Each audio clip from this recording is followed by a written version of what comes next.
ஒரு 500 எத்தனை தடவை வரும்? மச்சான் மச்சான் என் 500 எப்படா தருவே? மாப்பிள்ள கடன் கொடுக்குறவன்லாம் இப்படி பால்வாடியில் மூஞ்ச வச்சு காசு கேட்குறல, நல்ல கெத்த ஒரு மாதிரி அரட்டி கேட்கணும், அப்பதான் நான் காசை தருவான். நீ வேணா உட்காரு, நான் செஞ்சு காட்டுறேன். என்ன பண்ண போறான்? இப்போ நான் பண்றேன், அதை அப்படியே பாரு. எப்படா என் காசை தருவ?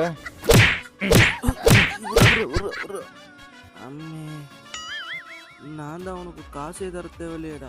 பாத்தியா பயம் வருது, இப்படி கேட்கணும் மாப்பிள்ள காசை. இப்ப பாரு மாப்பிள்ள எப்படி கேக்குறேன்னு. அடிக்கடியில கொல்லலாம் வலிக்குது, இதான் சாட்டுன்னு கொடுக்குறேன் அடி. அம்மா செத்தராண்டிக்கு நீ எங்கடா என் காசு? அடே மாப்பிள்ள, உனக்கு தர வேண்டிய காசு இந்த பிடி. வரேன்.